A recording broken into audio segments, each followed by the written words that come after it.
Hi everyone, welcome back to my channel.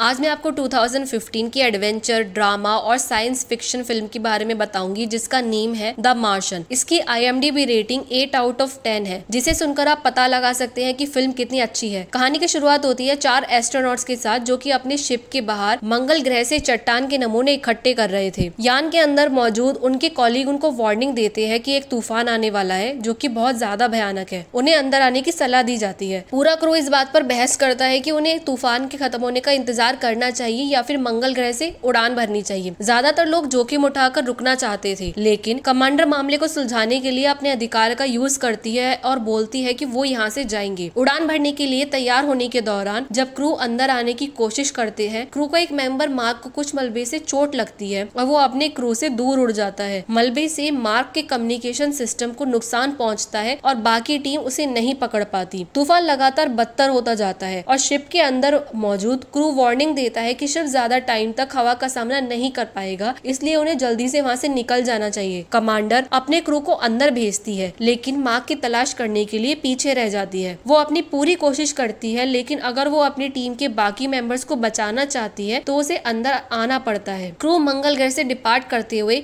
अपने दोस्त की डेथ का शोक मनाते हैं। नासा के डायरेक्टर एक प्रेस कॉन्फ्रेंस आयोजित करते हैं जिसमें पूरे देश को बताया जाता है कि मंगल ग्रह पर उनका मिशन सफल रहा। टीम घर वापस आ रही है, बट अनफॉर्चुनेटली एक एस्ट्रोनॉट की मृत्यु हो गई है। मार्क जागता है, अभी भी मंगल ग्रह पर रेत में आधा दबा हुआ। उसका सूट उसके ऑक्सीजन के लेवल और ब्लड प्रेशर के बारे में वार्निंग देता है। वो खड़ा होता है और देखता है कि वो मलबे से घिरा हुआ है और उसके पेट में एक मेटल रॉड घुसी हुई है। वो एक्सेस पार्ट को काट देता है, लेकिन मेटल रॉड को अंदर ही रहने देता है ताकि वो अपने सूट के अंदर के एयर प्रेशर को स्टेबल रख सके। वो वापस बेस पर जाता है, अंदर जाता है और सर्जरी करके अपने पेट से मलबा निकालता है और घाव को फिर से स्टेपल करता है। मार्क वीडियो व्लॉग बनाना चालू करता है और रिकॉर्ड के लिए बताता है कि उसके साथ क्या हुआ, ये बताते हुए कि मलबे से उसका कम्युनिकेशन सिस्टम डैमेज हो गया है, लेकिन उसकी वजह से उसका सूट अच्छे से सील हो गया है। वो ये क्लैरिफाई करता है कि वो अपने क्रू को उसको पीछे छोड़ने के लिए बिल्कुल दोषी नहीं ठहराता। उनके पास ये मानने का कारण था कि मार्क मर चुका है। मार्क रियलाइज करता है कि नासा को मार्स पर अगला मिशन भेजने में 4 साल लगेंगे और उससे पहले उसका सारा खाना खत्म हो जाएगा। वो अपने क्रू द्वारा पीछे छोड़ी हुई चीजों को देखता है। वो बेस के स्टोर में जाता है और अपने पास बची हुई चीजों की पूरी वीडियो रिकॉर्डिंग बनाता है। उसे पता चलता है कि उसके पास सिर्फ 1 साल का ही खाना है। उसे 3 और साल के लिए खाना उगाने का तरीका खोजना होगा। फॉर्चुनेटली मार्क एक बायोलॉजिस्ट भी है। वो कुछ आलू लेता है जो कि क्रू थैंक्सगिविंग के फेस्टिवल के दिन खाने के लिए लेकर आए थे और उन आलुओं को उगाने के तरीका निकालने का फैसला करता है। वो सोलर पैनल साफ करने, ढेर सारी रेत अंदर लाने और उसे चारों ओर फैलाने का काम करता है और खाद बनाने के लिए वो क्रू के मल का यूज करता है। मार्क इसी तरह आलू बोता है। उसे एहसास होता है कि उसके पास इतना पानी नहीं है कि वो सभी फसलों को उतना पानी दे सके जितना उसे चाहिए, इसलिए वो और पानी बनाने का तरीका खोजने में लग जाता है। वो एक ऐसी मशीन तैयार करता है जो छोटी छोटी केमिकल आग के जरिए पानी बनाती है और कुछ दिनों के बाद बगीचे की अंदर की दीवारें कंडेंस्ड हो जाती हैं और पौधे उगने लगते हैं। वापस धरती पर नासा मार्क का अंतिम संस्कार करती है। उसके बाद हम मिलते हैं विंसेंट से। विंसेंट डायरेक्टर से मार्स पर लौटने और मार्क के क्रू द्वारा छोड़ी गई इक्विपमेंट्स को इकट्ठा करने के बारे में बात करता है, लेकिन डायरेक्टर ये कहते हुए उसे मना कर देता है कि क्रू जो कुछ भी करेगा उसे टीवी पर दिखाना पड़ेगा और वे ये नहीं चाहते कि जनता मार्क के बॉडी को देखे। विंसेंट बताता है कि मार्क का शरीर मंगल ग्रह पर कभी डिकम्पोज नहीं होगा और वो ये मिशन को इस तरह से फ्रेम कर सकते हैं कि ऐसा लगे कि वे मार्क के परिवार के लिए उसके शरीर को वापस लाने के लिए मंगल ग्रह पर जा रहे हैं। उसके बाद हम मिलते हैं मिंडी से, जो कि सैटेलाइट सुपरवाइजर है। उसको कोऑर्डिनेट्स मिलते हैं जो कि मार्क की लोकेशन की ओर उसका ध्यान आकर्षित करते हैं और वो मेन बेस पर कुछ हलचल को नोटिस करती है। उसे एहसास होता है कि ये फुटेज इस बात का सबूत है कि मार्क अभी भी जिंदा है। उसके बाद वो ये बात को डिस्कस करते हैं कि वो ये जनता को कैसे बताएंगे, क्योंकि उन्हें ये फुटेज 24 घंटे के अंदर रिलीज करनी है। उन्हें चिंता है कि नासा को अपने एस्ट्रोनॉट को पीछे छोड़ने के लिए क्रिटिसिज्म का सामना करना पड़ेगा। वो जनता को ये बताने के लिए प्रेस कॉन्फ्रेंस आयोजित करने का फैसला करते हैं कि वो मार्क को जिंदा वापस घर लाने के लिए अपनी जी जान लगा देंगे। मार्स पर मार्क बेस पर नक्शों की स्टडी करता है और ये पता लगाने की कोशिश करता है कि 4 साल में अगले मिशन के लिए उसे कहाँ होना चाहिए। वो ये पता लगाता है कि जहाँ अगला मिशन आएगा वो करंट बेस से 3200 किलोमीटर दूर है और उसका रोवर एक बारी में से 35 किलोमीटर कवर करता है। इसके अलावा उसे बेस से डेस्टिनेशन तक पहुंचने में 50 दिन का समय लगेगा। वो रोवर में एडजस्टमेंट करने का काम शुरू कर देता है ताकि ये रिचार्ज किए बिना बेस पर वापस लाए बिना ज्यादा दूरी तय कर पाए। पाए। वो बैटरी की लाइफ को डबल करने में सक्सेसफुल रहता है, लेकिन ऐसा करने के लिए उसे रोवर की हीटिंग बंद करनी पड़ती है। बहुत ठंड होने के कारण वो बिना गर्मी के नहीं रह पाएगा, इसलिए वो खुद को गर्म रखने के लिए पीछे कुछ रेडियो एक्टिव मटेरियल रखने का फैसला करता है। नासा एक और प्रेस कॉन्फ्रेंस करता है जिसमें जनता को बताया जाता है कि अपनी सैटेलाइट के थ्रू मार्स को ट्रैक करके हमने उसके गोल पता लगा लिया, जो कि है अगले मार्स मिशन की जगह पर जाना। मार्स तक पहुंचने की उम्मीद में नासा ने 4 साल के बजाय मिशन को 9 महीने कर दिया,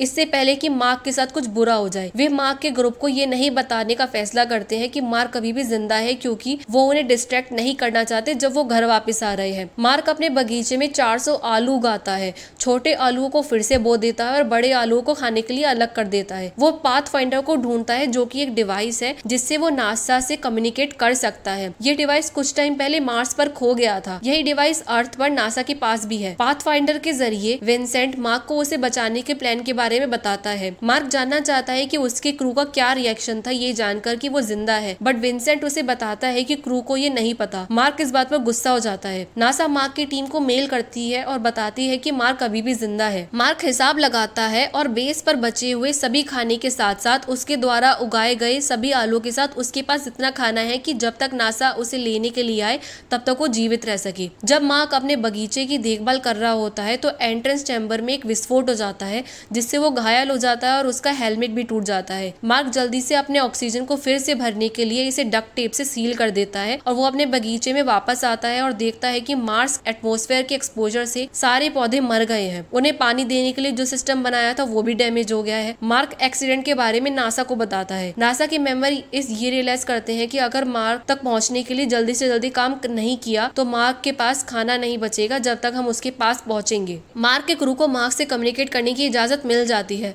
मार्क अपने आलू उगाने के बेस को फिर से साफ करता है और उस होल को फिर से सील कर देता है जहां पर हैच था। नासा ने मार्क को बचाने के लिए जिस शिप का इस्तेमाल करने की प्लानिंग की थी उसका इंस्पेक्शन छोड़ने का फैसला किया, क्योंकि शायद उसमें कुछ गड़बड़ी नहीं है और इंस्पेक्शन में बहुत ज़्यादा टाइम लग जाएगा। लॉन्च होने पर शिप एक्सप्लोड हो जाता है।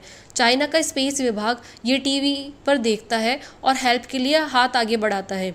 एक फिजिसिस्ट जिसका नाम रिच है, उसकी मदद से नासा मार्क को कम समय में बचाने के लिए एक अच्छा प्लान बनाते हैं। मार्क का क्रू ये प्लान बनाता है कि वो शिप जिस पर मार्क का क्रू है खाना लेने के लिए अर्थ के ऑर्बिट में आ जाएगा और बिना लैंड किए मार्क की ओर बचाने के लिए वापस चला जाएगा।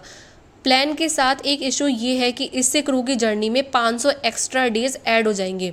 नासा के डायरेक्टर इस प्लान के लिए मना कर देते हैं। वो ये बोलते हैं कि वो मार्क को बचाने के लिए शिप पर सवार सभी एस्ट्रोनॉट की जान खतरे में नहीं डालना चाहते। नासा में काम करने वाला एक और इंसान यही प्लान शिप में सवार क्रू को भेज देता है, नासा के डायरेक्टर से छुप के। मार्क का क्रू ये सब प्लान डिस्कस करता है और ये रियलाइज़ करता है कि वो ऐसा ज़रूर करेंगे। क्रू के मेंबर्स अपने परिवारों से कम्युनिकेट करते हैं और उन्हें बताते हैं कि उनको घर आने में थोड़ा समय और लग जाएगा। नासा को नोटिफाई किया जाता है कि शिप अपने मार्ग से भटक गया है। नासा के डायरेक्टर उस आदमी को जिसने क्रू को छुपके से जानकारी दी थी उसको डांटते हैं। प्लान को वर्क करने के लिए मार्क को ये पता लगाना होगा कि जिंदा रखने वाले सभी इक्विपमेंट जैसे कि गर्मी और ऑक्सीजन देने वाली मशीन को कैसे इकट्ठा किया जाए और क्रू के शिप से मिलने के लिए सही जगह पर कैसे पहुंचा जाए जब शिप मार्स से गुजरेगा। क्रू का शिप अर्थ के पास से गुजरता है और सारी सप्लाईज और खाना लेता है। उसके बाद अर्थ का ग्रेविटेशनल पुल यूज़ करके वापस मार्स की ओर बढ़ जाता है। 7 महीने के बाद मार्क क्रू के शिप से मिलने की तैयारी शुरू करता है। वो अपना सारा सामान इकट्ठा करता है और रोवर में रखता है। वो अपने साथ सोलर पैनल ले जाता है ताकि बेस पर वापस आए बिना कभी कभी रोवर को रिचार्ज कर सके। नासा ये मानता है कि मार्क के शिप को क्रू के शिप से मिलने के लिए बहुत तेज चलना होगा, इसलिए मार्क अननेसेसरी इक्विपमेंट को रोवर से हटा देता है। मार्क रोवर में से बहुत सारी सप्लाईज हटा देता है।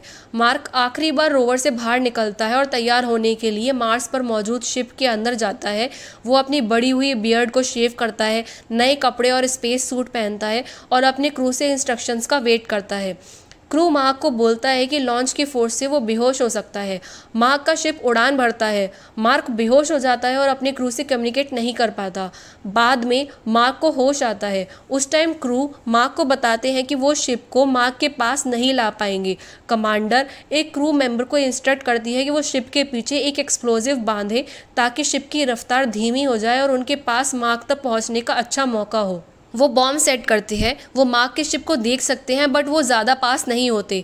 कमांडर एक स्पेस सूट पहनती है और शिप के बाहर एक चेयर पर खुद को बांधती है, अपने आप को रस्सी से बांधती है और मार्क की ओर बढ़ती है। अनफॉर्चुनेटली रस्सी ज़्यादा लंबी नहीं होती, इसलिए मार्क अपने सूट में एक छेद करता है और उसे कमांडर की तरफ जाने के लिए एयर प्रेशर का यूज़ करता है।